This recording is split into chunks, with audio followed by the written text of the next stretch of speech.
Instead of doing that manually and hiring a bunch of reps to do that, we do that programmatically. So programmatically accessing the site, programmatically accessing the LinkedIn profile.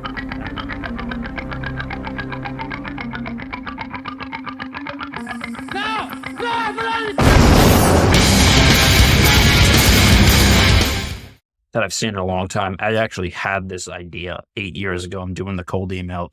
Things are blowing up. And I'm thinking, how do we do some AI where it scrapes and just makes all this stuff, this process much, much, much faster? How crazy would that be for businesses and scaling? And none of these competitors, Outreach, Salesloft, et cetera, are thinking about it. But when I looked into it, the development task of doing this was just like so insane. It also would just cost a lot of money to do the design and the marketing. And there's a lot of risk in that because other people pick up on the product. Maybe your product is good, but you really have to be confident that your product is better. And that's basically what Frank in this interview, who's actually a European, has kind of said. So he kind of gets into the details of his company, how it was founded, and really just advises those SaaS folks of us out there to make sure that product is good, make sure people are paying for it before you even develop or before you even put it out there. So super interesting. This guy's a total killer. So listen to it and we'll talk to him. What's up, One Network? I've got a killer interview today with a guy who formed a cold email SaaS, which is probably the most impressive product, email. So we got the one podcast here, new episode. Pretty excited for this one with Frank Sondors from Salesforge. Everybody knows kind of I'm a cold email guy. I did an agency for 5 years. And, Salesforge is a product that's kind of on the cutting edge of that, which I haven't seen so much to learn about kind of how he got into that and sort of the AI applications in the cold email or just like outbound kind of marketing space, sales development space in general. Do you kind of want to give a quick intro just to yourself, a little bit of background for the audience, just for context? The audience is aspiring entrepreneurs, early stage entrepreneurs, general entrepreneurs with a slight focus on solopreneurs. Yeah. So Frank Sondors, I'm a European myself. And right now I'm building a software. I've been doing that for less than a year, really. But prior to that, what I did for over a decade, I was, sales essentially. Started my career at a big corporate, which is Google. It's definitely a very corporate environment these days. It used to be much more startup friendly. And then I went to work for a bunch of SaaS companies myself. Work for a company called SimilarWeb, so competitive intelligence space. Worked for a company in New York called Black Crow. Black Crow does machine learning and real-time predictions for D2C sites. So that's where I got to get a bit of flavor on what AI is or what machine learning is.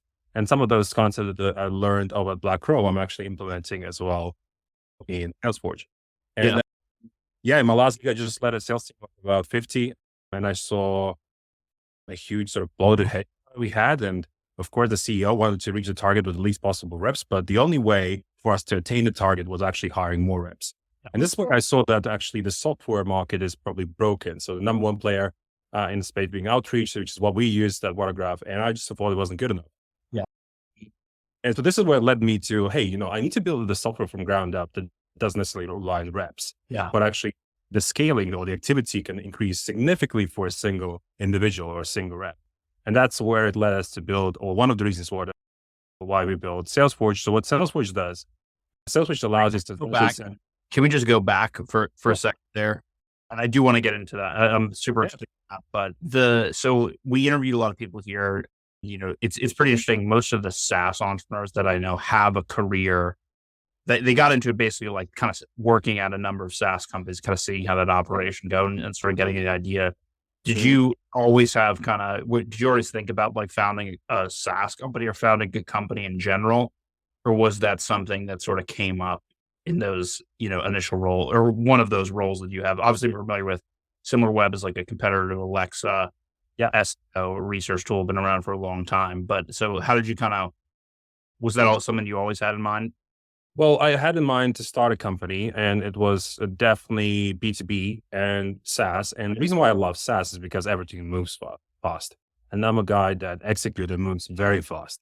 So The same. SaaS is a fantastic place to be in Yeah, for yeah. that's really the reason. So if you don't like, if you know, if you're a founder and you don't like when things move fast, don't go into SaaS essentially. But when you like the things change pretty much on a weekly basis, SaaS and B2B is fantastic. We change priorities on a weekly basis. We kind of have, that North Star where we need to get to. But in terms of what we ship or the clients or prospects we're speaking to, that changes quite a bit. And that's what drives me because, I have a sales background and essentially an individual that is typically commissioned on the performance. And for me, performance is B2B SaaS where things have to grow, especially if you're looking to raise around, which is what we're looking to do. And yeah, I mean, it's a perfect place. And then the only kind of three spaces that I'm really good at is MarTech. So anything that has to do with marketing, technology. And the reason why I enter that space is because it's just way too crowded, just too much software in the MarTech. I also know travel tech a fair bit, but the problem with travel tech is are the margins essentially. They're too tiny. And it's all dominated by booking.com and Expedia. So it's just tough to make anything happen there. And then what I thought I'm actually uniquely positioned to make a difference is actually sales technology. So I just looked at the full landscape. What do we have there in terms of tech? Where is the market moving? So the market is moving towards consolidation. And we have a bunch of tools. Like, in my team, I think we use like 10 different tools. And ultimately, from ground up, we're building a platform that requires the least number of reps and will offer you a bunch of different capabilities under one roof. And instead of actually leveraging a bunch of humans, we're actually looking to make that fully autonomous by the end of the year. Got So it. that's the direction they're looking towards. So I do want to get into the product a little bit and just that where I'm putting out, like I'm selling sort of a playbook that I had with my other company. So the audience is definitely gonna be interested in that because there's a lot of enthusiasts in the Discord community. So get it. I think everybody can understand the SaaS side of it and like why that's a compelling business model. So you were managing a sales team, like kind of like as a VP of sales or partner, team director, partnership, something like that. That's a role, by the way, that I interacted with a lot with that agency. But so did you, how did you, with that company in New York, how are you looking at outbound? The question being like, did you always have SDRs on the team internally doing, uh, sourcing leads, et cetera, or was anything coming from the marketing team? You know what I'm saying? Because the interesting thing Yeah. about this space is a lot of people use these tools and it's the marketing, right? Doing the automation.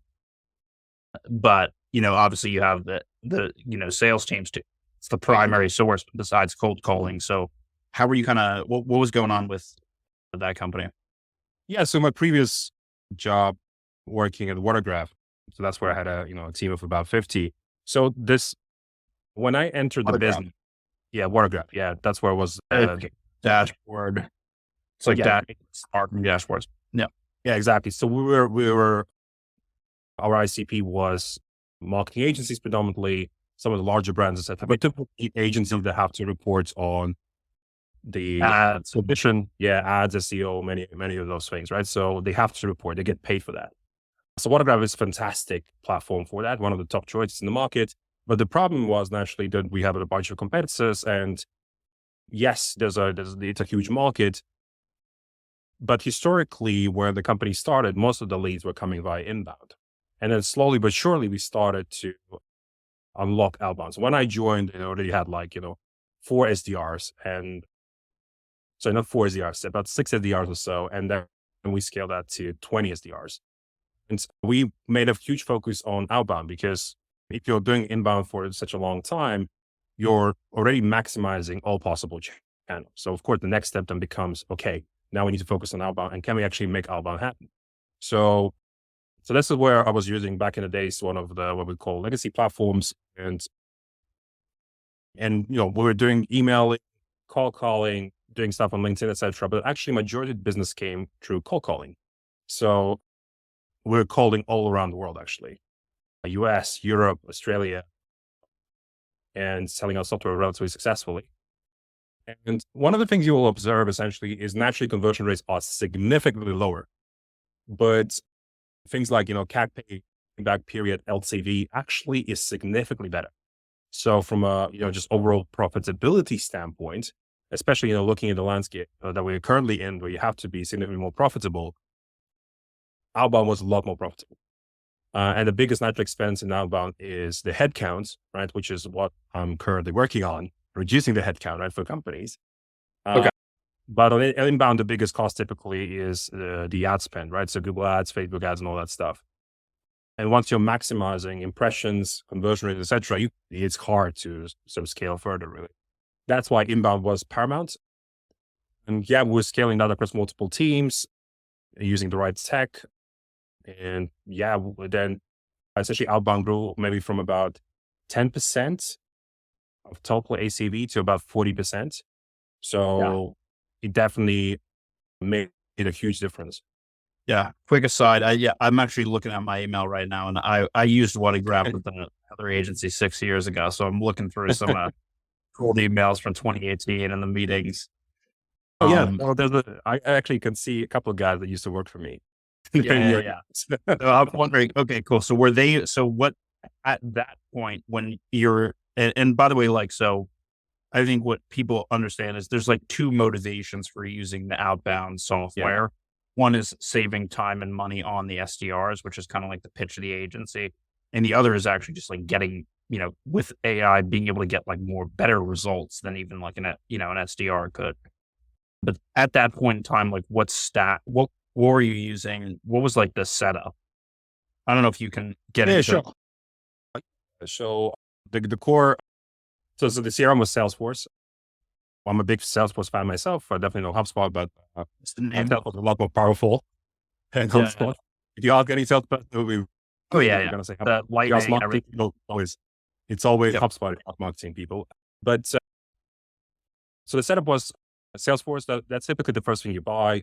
It's just store your data. But in order to execute your data, you get one of the top platforms in the world. So Outreach, SalesLoft, there's a bunch of them. So we used Outreach ourselves. Yeah. Yeah. So there's a lot of use, but those two biggest, right? Yeah. So eventually we're going to be going up, competing against Outreach ourselves and SalesLoft as we progress. But so we're using Outreach. Outreach was great at that particular point. You're able to manage all your reps and many other things and all your sequences all around the world. We were using ZoomInfo for data in the US because it still has the best data, but it's very expensive. So you have to be very good at negotiating with ZoomInfo to get a really good rate. And they love to negotiate, so I highly advise. And especially considering that at my renewal, I got 80% discount to definitely negotiate with the guys. Fair bit. And then because we're heavily prospecting in Europe, ZoomInfo is like really bad actually for Europe. So we're using Cognizant. Yeah, the data is like really bad for Europe. So if you're a global business like we were back then, you'll typically buy data for a specific territory like US. Then Europe, it's typically number one platform is called Cognizant. They compete against ZoomInfo. And then there's another play called Apollo. So typically those three are currently dominating the data market. And there's another one in the US called Seamless. So these are the top four that come to mind. And then the methods that we're doing. So for example, we're scraping directories, we're scraping Google Maps, for example. So there's other ways to have the maximize coverage. So yeah. With my agency, CMO, half of our clients were actually in Europe. But the thing that you bring that up, because I think like because of the compliance, or there's different territories. There's like less people doing. Not that there's no people doing it, but there's like less people, so it's kind of like an opportunity, I guess, for those companies like Cognizant, etc. And we used Apollo, just because it was cheaper for the startup clients. But okay, so I guess with those kind of campaigns that you were running outside of the stack, what's the scale of it? How many emails are you set? Like how many? Let's say you were just doing manual emails, no sequences with the sales reps, like how many emails would you be doing compared to with this stack? Like what's the, do you get what I'm saying? Like I'm trying to understand like how big the operation is. So, I mean, up to 100 emails per day per rep, but we never heavily looked at email, even though you're seeing a lot Okay. of Sequence. them. Got it. Okay. Yeah, but the majority of the demos were actually booking by cold calling. So because agencies love to pick up the phone because it's potentially a client, guess what? A vendor Yeah. called you and there was Yeah. word grab Yeah. calling you saying, and what do you use for reporting? And then if you're going to say, that you're using one of the competitors, then our goal would be to always display. So we're the training reps to essentially displace competitors very effectively. And that's just how we book majority of our demos. So email was actually never a focus. Email was just to warm up the conversation. It was always about, hey, did you get my email that I sent you? Okay. Yeah. Got so So you weren't converting too much off email. You were using it as like kind of a way to get in the door, get some brand recognition, etc. Okay. Yeah. So with any of those companies that you were working with before Salesforce, did you ever work in a context where email was the predominant lead generation mechanism or exclusive or no? I used to work. So I would say at Black Crow. So that's enterprise sales essentially. So they're the number one No. channel, Okay. email. Enterprise Uh, say yes. yeah. So naturally in enterprise it's email, but it's not high volume for sure. Even though WaterGraph did a high volume email campaigns, it was not the focus to convert in that channel. It was an assist essentially to cold Yeah. calling. Yeah. Okay. But yeah, companies these days, there's a bunch of them. I mean, not that I worked in any of them, but part of our own one actually, because we send 5,000 emails a day. So yes, if you're in the high velocity segments, you have low tickets, huge TAM, you probably want to be considering it for sure. That's like the number one choice because email is actually the most CAC efficient channel to be acquiring. Would you say Frank low TAM and what was the first part of it? No, huge TAM Want a and huge big low total tickets. market and low ticket size. Yeah. So okay. Look, how low are we talking? You're talking like a freemium SaaS type thing or like 99. $100. I don't know. So I would say anywhere from 1K to 20K ACV is fantastic for cold. Anything that's above 20K, it's best to cold call. You can afford to cold call. You can afford essentially more reps and Yeah. cold call, etc. The human touch. Would you ever recommend? I mean, and this we'll get into this with the Salesforce thing, but do you, how much ha- did personalization, not AI personalization, human personalization of emails or any type of text based outreach, SMS, LinkedIn, whatever? Would you say that that's something that makes like a big impact in that 1 to 20K, Yeah. ARR? But the problem is because the tickets are so low, you just can't Not afford to worth spend. it. Yes. But that Okay. is where AI is fantastic because it reduces the cost drastically. And you would say it's not worth time to the rep or not worth time to the company or both? To both really. This Got is it. why actually with low tickets and high volume, back in the days, it was best to be sending templates rather than be sending, what's that called? Mass Unique email emails. templates. Yeah. Yeah. And It was then, performing better than sending actually great emails, small number of great emails. So right. we're actually running a test like that. Yeah. So literally out of 20 SDRs, one SDR was just writing emails manually and we're looking at the performance of that versus sending a bunch of templates and cold calling. And yeah, unfortunately that, low volume, really great emails didn't win. Because the problem is generally when you're reaching out to anybody, there's at any given time, maximum 3% of individuals that are in the market for potentially for your product. So the percentage is very small. And it's very hard to hit the right person. Yes, there's a lot of sort of trigger-based data and all that stuff, but it's very limited. So it's not going to work in most of the times, actually. It only works in specific segments, I would say. And that means you need to use especially in high velocity sales, what I call a wide net approach, reaching out to a lot of people because that number of individuals who are potentially interested in your product is just too low, not to scale essentially. And Frank, when you're saying at that time, what year are you talking about for the people who are like A couple of years ago. like 2019 and 8? Well, 2021, essentially. And I think, with large language models and the sophistication that we're seeing right now, we're going to see what I would call death to templates. That's what we're going to see. So Yeah. gradually, as we are sending billions of emails every single day, that's what we have in circulation right now. I predict that we'll see less templates being sent out and more what I call programmatic emails being sent out that will be computed by AI actually. Yeah. So before we get into the programmatic stuff, so at that time, to give context on the template thing, I had observed a little bit of a black hat approach where you had like one sales rep, multiple aliases, let's say 20, 30,000 emails a day. And this client was booking like 50 meetings a week or something, something crazy. Like you would say that outcome from a templated mass email is no longer possible, correct? It is not possible yet because things have changed, correct? What is So if you're sending a large volume of emails from a single domain, then Gmail and Outlook can already see that and they penalize you. And typically what happens is your deliverability starts tanking. So the only way to still have domains or 20 domains though, would you that approach does still work? If you have so as long as you have a low number of mailboxes, so typically 2 or 3 mailboxes per domain. So just to give an idea, bottom line, so I was saying, I'm sending about 5K emails per day. In my case, the infrastructure looks like 80 domains and 160 mailboxes, and that's one individual. Conservative for one individual. Yeah. So that's a lot of money, a lot of time, a lot of logistics, right? Literally one individual is performing better than 10 reps. Yeah. So that's the before and after essentially. But you wouldn't recommend that people do necessarily now just because of the logistics involved in registering and monitoring 80 domains, even with like some of the tools out there. So actually, funny enough, we solved that problem. And the way we solved out the second product, swapping. So we have a second product called MailForge. And what MailForge does, it helps you to spin up the infrastructure literally within 15 minutes. Tell me about that. So yeah, there's a huge pain around this as in, buying domains, like in the register like GoDaddy, you have to go through your IT team, right? In a bigger company. And it's like a huge pain.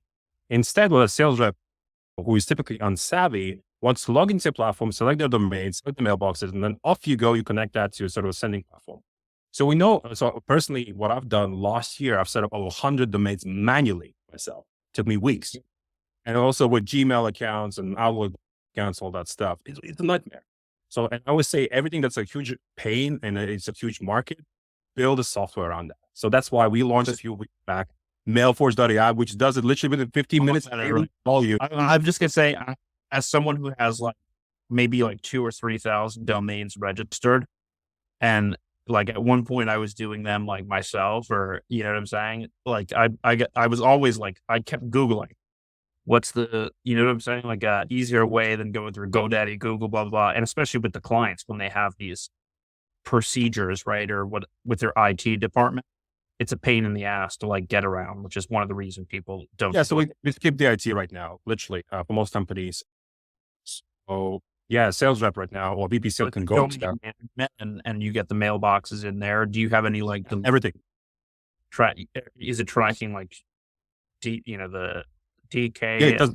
It does everything on autopilot. Yeah, within those 15 minutes, everything's on autopilot setup. So we're selling that like crazy right now. I can tell you that for sure, because it powers any platform out there, whether that's Outreach, Salesforge, name it, whatever you're using right now as well. We power that as well. And then you just get Are you worried? Yeah. Just because, and I'm intimately familiar with this, so I know how big of a need of this is. Are you worried a bit, or how are you thinking about if these competitors like the Outreach, Salesloft, or even the smaller ones, the Mailshakes, leads, you know what I'm saying? Or Lemlist, are you worried that they do a knockoff of that product? Or how are you addressing the fact that somebody can have a knockoff of it? I mean, good luck with that. We'll be shipping something else next. So we have quite a good team here in terms of engineers. Got it. So in terms of there's an engineering bottleneck associated with this. Yeah, I mean, we have right now what we call 2 forges. We'll have more forges going forwards. There'll be more products that we ship. What we're building is essentially a universe of products that talk to each other really nicely. And we're essentially mimicking sort of Salesforce or HubSpot. Essentially, we can buy multiple products and all designed for the same individual, whether that's an account exec, SDR, sales manager. We're always saying this, selling to the same people, but they're always buying these different tools from different companies. And we know that if we can build this ecosystem, just like HubSpot or Salesforce, etc., where you have everything and these platforms talk to each other very nicely, everything's consumption based rather than seat based in terms of pricing, you'll be buying from us because we are banking on the consolidation trend. We believe consolidation is the future of sales execution. And that's how we're going to be competing against Outreach or anybody else. It's highly unlikely to see companies to be entering what we call infrastructure space that we're in right now as well. Right? But we believe we essentially want to be providing the full stack experience. As part of the full stack experience, you have to be doing infrastructure. So that's why we decided to do. Okay, so I do want to ask you some follow-up questions on the business mentality of that. But before that, in terms of, I'm not an AI guy. I know nothing. I'm not going to be able to talk about it in like an advanced way, even though that was my major in college. But what is the core kind of function of AI in Salesforce? Like, what is it? Is it spinning up emails from scratch from a database of information, or like what's, Clay is kind of the tool that people are more familiar with that does kind of the AI stuff now, but in like layman's terms, what does AI do in Salesforge? So most of the companies out there still send a bunch of templates and then they randomize the content to improve the deliverability. So essentially static content is an issue. Now it can be solved through randomization, or the pinnacle of solving the static content problem that Gmail and Outlook don't like is actually leveraging AI. So the way that it works is, and the best email that I've seen in my life, typically combine two sets of data. Number one is what we call the seller data. What do you sell? Why the heck are you reaching out to me?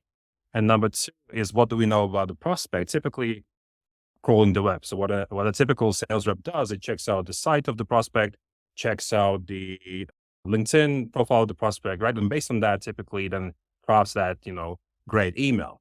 And instead of doing that manually and hiring a bunch of reps to do that, we do that programmatically. So programmatically accessing the site, programmatically accessing the LinkedIn profile. And then we're going to have also, so these are our two first sources. And then in the future, we're going to have more, whether that's the CRM data, and a bunch of other sources. And essentially what we're doing, every single prospect, we're combining these data sources. And so those are also data sets. So what do you sell and what do we know about a prospect? And then in large language models, what they do is they look at that data and it has a goal to craft the best possible email based on some sort of rule set. So for example, what should be the tonality as an example, and a few other things there as well. And then also what should be the language, for example, because we touched upon Europe a bit, but if you are targeting, markets like France, Germany, for example, Spain, and when the email lands in English in the inbox of the recipient there, they're highly unlikely to reply back to you because there's that negative connotation to an email in English that it's a sales reaching out to me. So what we do is we have the ability to programmatically and dynamically essentially compute unique emails every single territory by checking essentially what's the language that you speak based on your LinkedIn profile, because people provide that actually language publicly on their profile. So we can latch on that piece of information and deliver a significantly better experience. And typically when you send emails also in the native mother tongue of that prospect, we see about a 2x relative lift simply by switching from English to say French or German, etc. So it's a huge thing like, in Europe or APAC, definitely not a thing in the US naturally. But the difference that we're seeing just generally when it comes to templates versus what we call unique emails is about 2x lift. So let's say you have about 2% reply rate, taking out all the out of office replies, we would see about 4% reply rate. So that's what we're targeting, because naturally there's a cost associated to be doing fetching or crawling. Yeah. So it just, if you're in high ticket sales, you should be definitely doing that. So I think a lot of people have questions as a lot of people ask, how does the AI email perform versus like a regularly written email? And I think my philosophy on it is I think most people don't write good emails to begin with because they're just like not that focused. You know what I'm saying? So like you're not going to have, most sales teams are like not super high notch. So the AI is going to be better than like 90% of people. And it's also going to get you to do the campaigns because it's like there's a lot of time associated with it. You know what I'm saying? So you're probably not doing that already. So do you see the customers for this as being people who are already running campaigns or people who are like looking to run them but haven't run them yet? Both, really. I mean, we work with literally startups that just build their MVP and they need to showcase traction, all the way to large companies with 10,000 employees where they had enough seeing poor deliverability rates and setting a bunch of templates, and they want something a bit more on autopilot when it comes to providing that unique personalized experience. But instead of the human doing that, they want the engine, essentially, that software, to do the legwork. And that's where most of the softwares out there, they're really bad at doing what I call large scale computations. And that's, a very different type of software you need to build, essentially. And that's what we do. That's the space that we're in. That's how we essentially compete against any competitor right So, now. Frank, as far as I can tell, you don't have a technical background. How are you like so familiar with all the, like how did you build out a dev team that, you know what I'm saying? Like that's a big issue for certain people. Like starting SaaS is like figuring out that process and the right people. Yeah. So I know how the product has to look like. You can call me a chief product officer because I've been in sales. So I definitely know how the product has to look like. And because I've been in sales for over a decade, essentially these are the two roles or kind of territories that I own. But when it comes to building the tech, I have two tech co-founders. So I met those two guys on the YC matchmaking platform. Funny enough, the conversion there is pretty poor, but you can actually meet some great people actually on it. And it's actually the number one platform. So if you're just, if you want to start a startup, you'll either go on Reddit. That's one place to go and say, hey, I'm looking for a co-founder, or like Facebook group or YC matchmaking platform. And then one of the guys actually messaged me. So there's two of them. And they know each other from going to school together, same college and stuff like that. And one of them messaged me. I was like, oh, actually, there's two of them. And because what I'm building is a humongous thing, I probably need two co-founders on the tech front. So one of them specializes in back end and the second one specializes in front end. So it's actually a fantastic combo. So the three of us could be bootstrapping. Yeah. Like the So goal. we could be bootstrapping this to 10 million if we wanted to, but we don't want to be a $10 million business. We want to be a $100 million business. And that's why into the trajectory and how we're going to kind of, proceed forward. So we've got to be a VC backed business. Yeah, definitely. Yeah, for fundraising as well right now. Because we believe this is a business that can be really big. There is disruption to be had. None of the companies in this particular space is what I would call the Google of the space. Yeah, you're right. And so somebody still needs to disrupt. And we believe we're one of those potential teams that could do it. And then I thought to myself, what else I got to do with my life? I'm always about top of funnel, pipeline coverage, helping companies, and have as many clients as they can. So essentially I had enough selling essentially software for another CEO, right? So I thought to myself, what is that I'm good at? What could I do for the next 10 years? And I thought sales execution space is the space where it's very difficult, like, whole topic around email durability, AI stuff, and cold calling that we're going to do a bunch of other things, but it's complicated. And so you need a sales guy in the founding team. And so that's me. And you need just, a few smart engineers to build large scale infrastructure with multiple products, all solving multiple products that people have in sales. Yeah. So, okay, cool. So I guess to play devil's advocate, and I don't believe this, but do you see anything as like more people get into email or more people get into sales outreach and like the results go down over time? Or do you see it as something where, or the emails get filtered out, so to speak, like sort of this last Google up, the update from February 1st or whatever, or people just tuning out? Or do you see it email as something like phone calls where it's like always going to be there, even if like they're blocking robocalls? People, that's still the primary way business is done. Is that kind of how you see it? I think email will be there. Slack tried to kill email, failed miserably. Just another channel. And I think email will be always there. There'll be always a business A wanting to contact business B, whether they're sending a template, a unique email. We're just doing it on a larger scale. But it's not about, increasing the number of emails. It's just about sending better emails and replacing the garbage that we're seeing in the ecosystem. And because, in a lot of cases, let's say I get an email from a cold email, I just look at that and just pitching to me for the product. it doesn't tell me how that's relevant to me.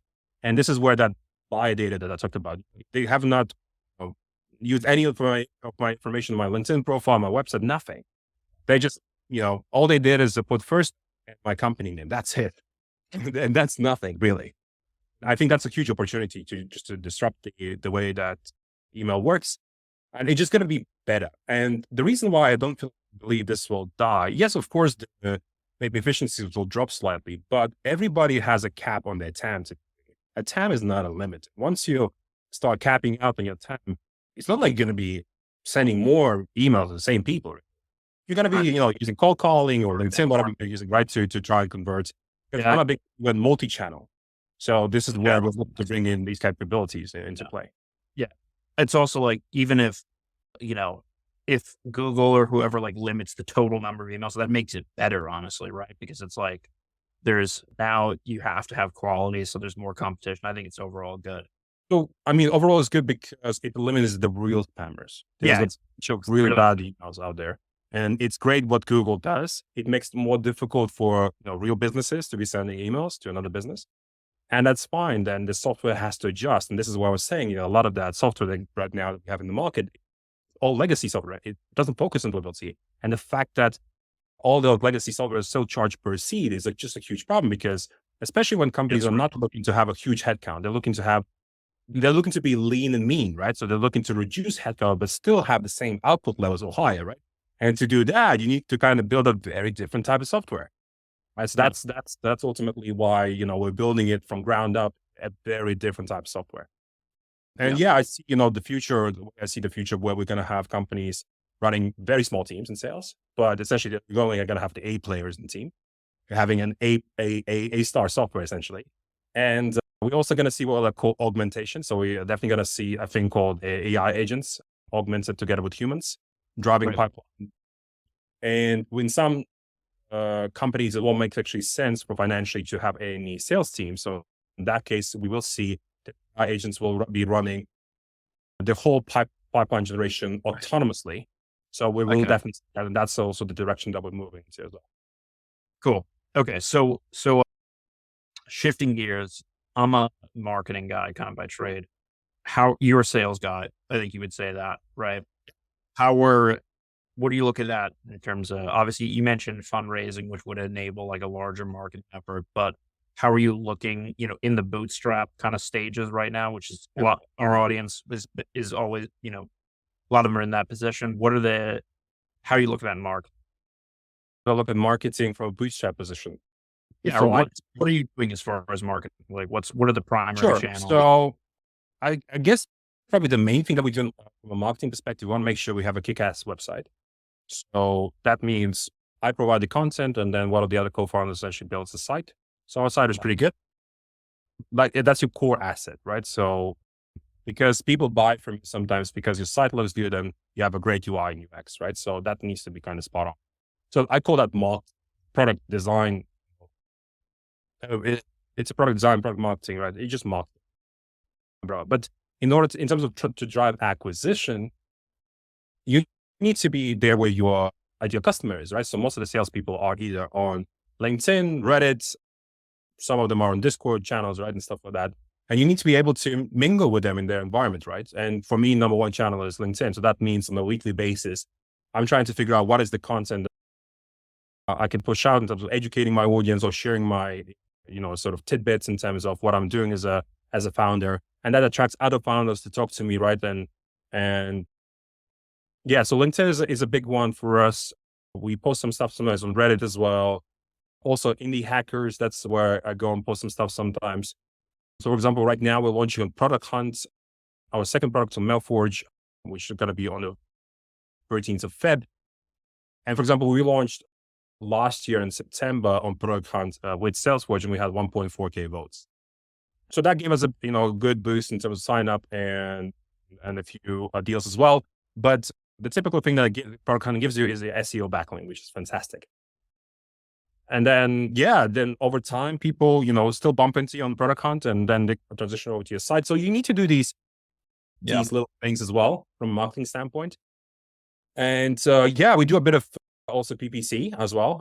So bidding on particular competitors, we believe we have a significantly more superior proposition than some of the guys in space. And, this is me coming from my Google Ads background, having worked in the Google Ads environment. So I know exactly how to bid and what to do, what not to do. But I would caution people, if you don't know what you're doing, do not go into the world of Google Ads. You're going to burn money very fast. Exactly. Yeah. Very It's inefficient. for experts. Yeah. It's not Yes. like those are major leagues. And then essentially the spaces where we're not, so we do a bit of stuff on YouTube, but essentially where you're not good at. So for example, we're not good at TikTok. TikTok is definitely not our thing, right? So I found this amazing guy who is running our TikTok channel, right? So we have a deal in place. He's running our channel. He's really good at that stuff on TikTok, and he does everything that you would typically want to do. And we want to test whether we can actually make TikTok happen, as in driving for us consistently kind of leads from that. It's not looking good so far, but I'm looking at TikTok like SEO. It takes time, and that's fine. So these sort of channels, definitely have plenty of patience, like SEO, TikTok, etc. But in early stage, I don't focus on these channels. So somebody else has to typically focus on. So that's where other sort of parties in terms of outsourcing come in. Because if you're not good at that, just give it to somebody else. That's how I think. So I'm really good at sales. My secondary strength is marketing, but I don't have time for marketing. So I better give it to somebody else. That's the primary strength, essentially. Yeah, I'm looking at the TikTok right. I think that's exactly kind of what I would do, which is I think that's the right strategy, and it is kind of like a long-term thing. But that type of content ends very well. And it's like a lot of people will discover the product, you know what I'm saying, that way, because it just like it hits their pain points. You know what I'm saying? So that's cool. Any, I guess, final kind of advice to people? I think the whole thing that you built here is like super impressive, and I think honestly, I would invest if I was a VC. But like, any advice to people who are like trying to start SaaS companies? Do pay pre-orders. I know it's hard, but That's the field back. Yeah, actually, definitely do that, because this is the best PMF confirmation that what you're gonna build, people will want it. So if you can't make people to pull out the credit card, at least and pay for something that you're building, that sucks. You're very likely to fail. Just being honest, the failure rate is massive. So if you want to do something, as long as it's not enterprise or the software that you sell, do try and get some pre-orders. That will help you. Also, if you're looking to fundraise, it's what's very impressive that you collect cash before you haven't even shipped a single line of code. We did exactly that with Salesforge, and we did exactly that with MailForge. We literally have collected a lot of cash actually for MailForge before we wrote a single line. So we knew that we will have PMF. So PMF meaning product market fit. We're gotta have that. If we're able to collect cash and make people pay for it, and then do things that don't scale. So if you don't know what that means, Google it. That's all I say. Do things that don't scale. And if you want to feed your brain with good stuff, go to the YC YouTube channel, check out some of the recordings there by YC. And yeah, these are probably a few things. There's a bunch of other things that you could do. If you want to go down the bootstrap route, I like one guy, Andrew Gazdetsky, who's on LinkedIn. He's the big guy in the world of bootstrap. There's also Nathan Lapke as well, etc. So follow the right people. You need to feed your brain. You need to be always motivated, inspired. So yeah. Yeah. Cool. Yeah. I mean, you mentioned Y Combinator. It's interesting. Like I'm talking to a guy later today whose company kind of went through a similar kind of backstory to you as well. It's like a SE. It's called a Speedy brand. Mm-hmm. But it's interesting that you mentioned that. So cool. In any case, Frank, it was great talking to you. Where is the best? Obviously, MailForge, you said, is coming out on the 13th. People already out. They just that it's got to go break down this good deal. Okay. Depends on when people watch this episode. But yeah, otherwise, the best way to find me actually is on LinkedIn. I'm typically super active in there. I need to up my game on Twitter myself. So that's actually one thing.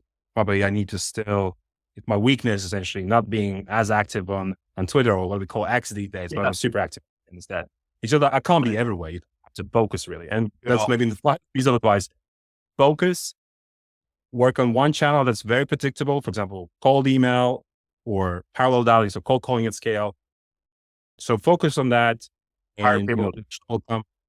Yeah. yes, as emails and things will pan out quite well. And so I can't be, then not, and on LinkedIn and on X and on a bunch of other platforms, but there has to be this one core channel that just keeps on booking meetings for you, that one major channel. So, and it's not going to be LinkedIn. It's not going to be Reddit, right? So it's not going to be, social, unless you're going to spend a bunch of money in that, of course. Right. So, but yeah, this is why, I'm big into cold emailing. The other thing that other founders do is also big. It's just doing what's called parallel dialing. So dialing multiple individuals at the same time. That's another way how you could generate traction like super fast. Just speaking to a lot of people in a very short amount of time. So yeah, that's it. Cool. Love it. This is the one podcast. I'm not just saying that. This guy's not paying. My blood runs deep, betrayed for me. I'm so tired, repentance now.